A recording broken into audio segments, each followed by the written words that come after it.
This is Kimberly Quinn, host of the Mindcraft podcast, and I can't tell you how much fun I have had doing this podcast. I started when the world closed over the pandemic in an attempt to spread some positivity out there and give people some strategies to enhance their own well-being and reduce anxiety and all of that. Now, 2 years later, we're still going strong and now listened to by 52 countries across the world.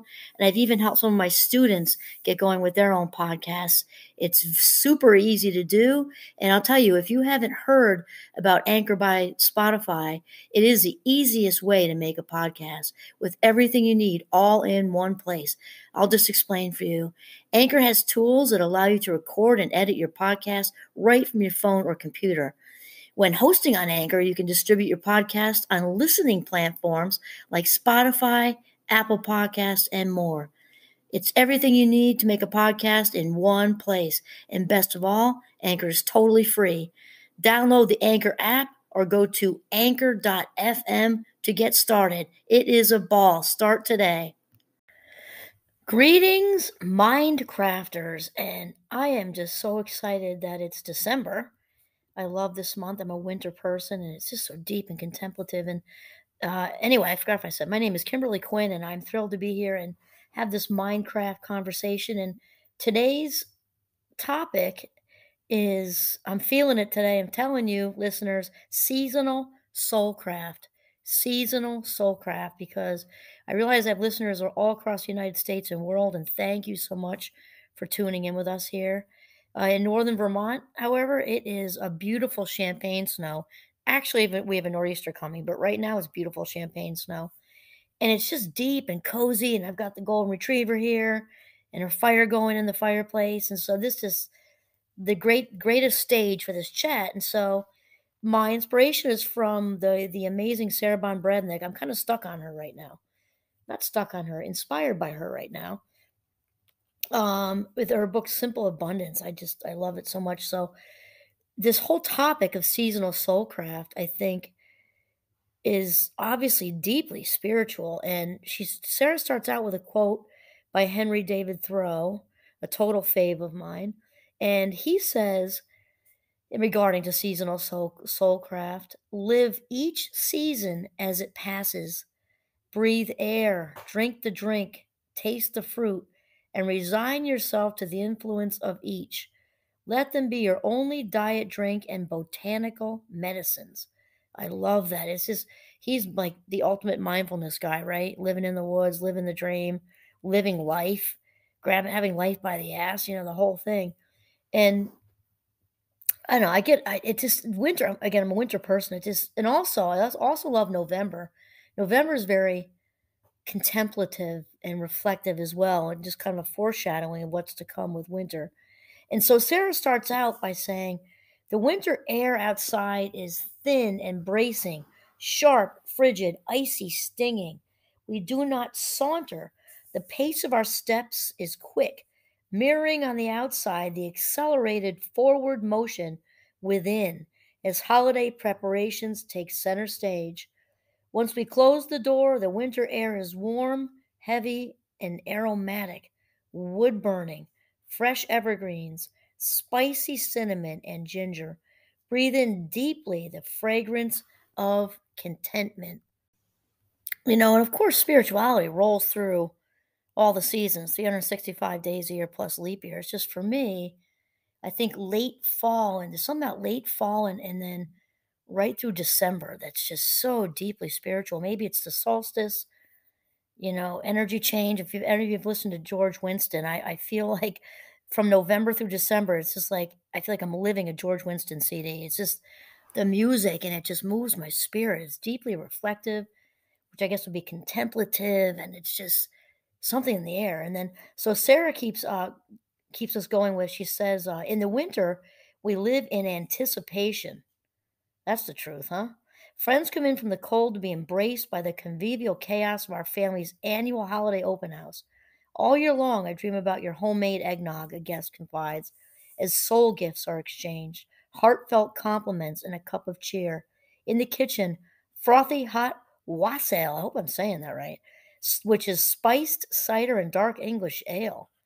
Sounds interesting. is ladled into cups, ransoming hands and hearts from winter's chill. The dining room table groans good naturedly from the bounty of abundance. Roast turkey, baked ham, cheeses, fresh breads. Children of all ages crowd around seasonal sweets and winter's fruits, candy canes and sugar plums, pumpkin pies and sorry, pumpkin, mince, and apple pies. And of course, I've done several episodes recently, the past week or two, on how the holidays are such a mix. It's not to be a Debbie Downer because anyone who knows me knows what an incurable optimist I am.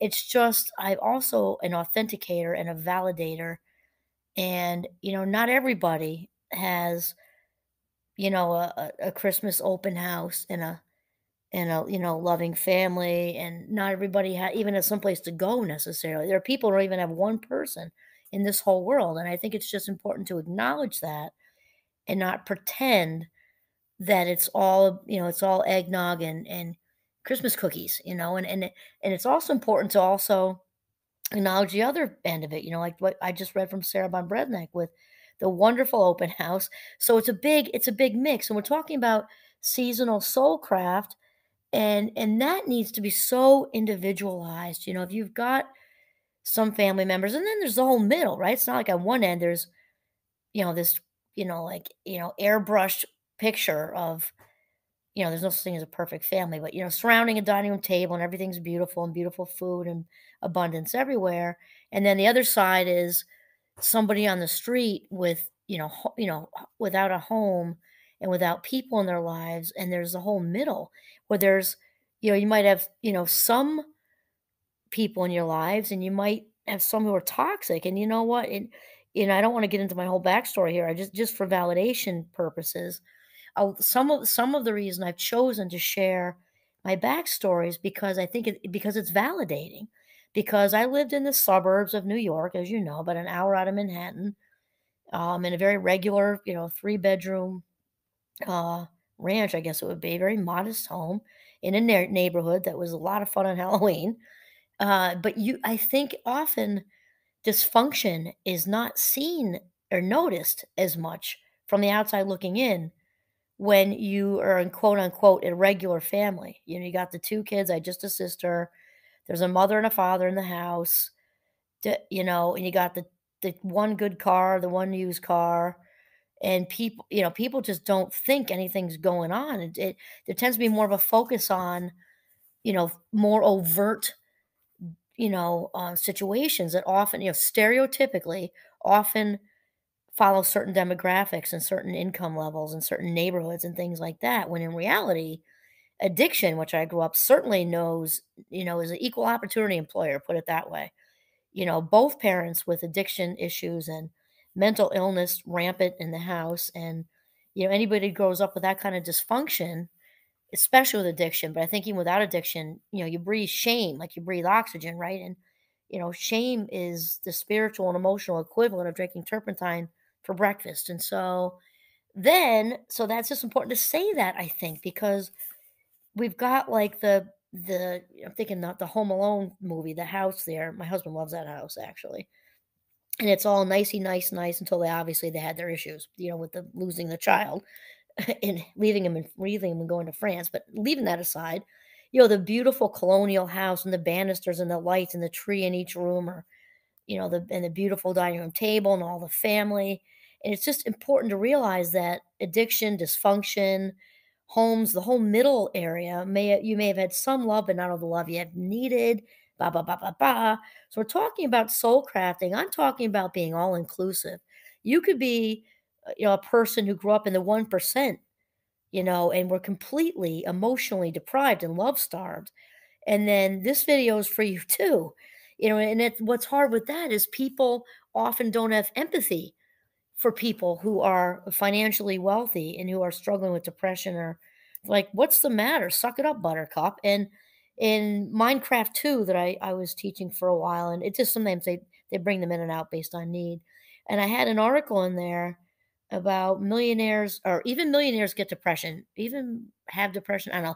I'm not looking at it, so I might have paraphrased it a bit, and I'm not quoting it exactly, but to me, depression's depression. And if somebody is in despair, which the next step is often taking your life, that's worth focusing on and paying attention to. So the idea here with Soulcraft is to include everybody, to include the person on the street who doesn't have anyone, the person who is in, middle America, who's there's all kinds of stuff going on behind their closed doors that nobody can see or notice. And then you've got the 1% who maybe, mom's taking Valiums every day just to survive her life because she hates her life, and or taking whatever to hate her life, or she's got a big jug of Grey Goose under this front seat in the minivan or the Mercedes, if we're talking about the 1%, right? And she's still dying a slow death. It all matters. And so I took a little detour there on purpose. And then there's all the positive stuff, right? There's all the winter fruits and candy canes and sugar plums and all the Christmas specials and all of that. And then Sarah says, souls, sip and savor. Take thine ease, eat, drink, and be merry in the season of joy. And so, what we're saying with including everybody, that needs to be crafted in the way that's realistic for your life, right? Realistic for your soul craft, and do something good for yourself on Christmas Day, on Hanukkah, on the day before Christmas, whatever day it is. If it's just hard for you, you're walking, maybe you live in an urban area and you're just overwhelmed by social comparison because you can't help it. You're sitting on Fifth Avenue in New York and Gucci bags are walking back and forth and back and forth, and it's hard not to notice that. People getting out of limos to go to Broadway shows and things like that. So it means to do your very best to not do that, do your very best, and to soul craft something that's for you, that's realistic. If that's, a cup of hot cocoa that's fancy, if that's taking time out for yourself, if it's a nice walk away from everything, if it's just indulging in a book, if it's spending, 2 hours with a friend and going to get a burger, anything, whatever works to really love and take care of yourself during the holiday season. And then Sarah says the most ancient spiritual wisdom was centered around the predictable shifts in seasonal energies. I think we were just saying that, right? Like me walking around feeling like I'm residing in George Winston's CD. Rituals revolved around sowing, reaping, and the cycles of light and darkness.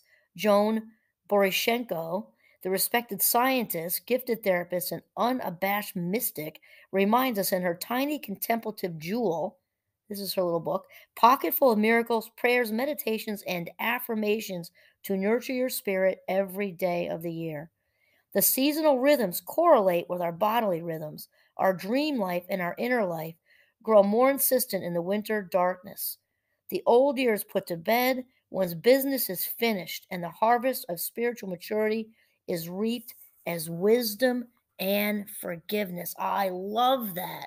I think it's Oprah who says wounds to wisdom.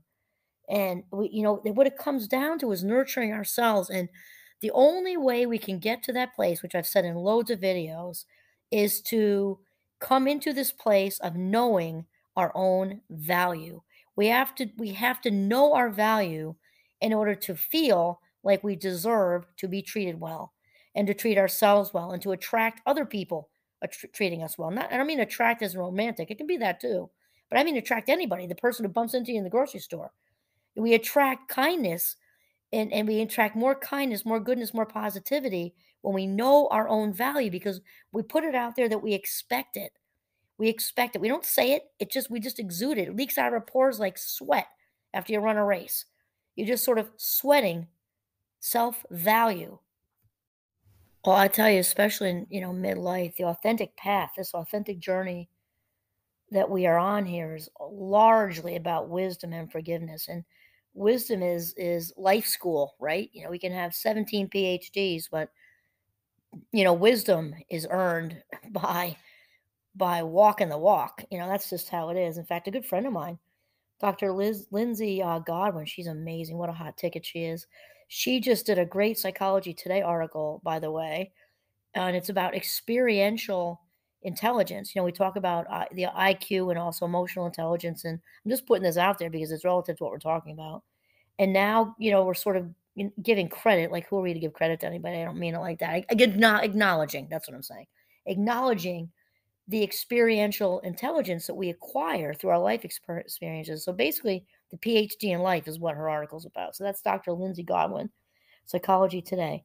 All right, so then Sarah continues.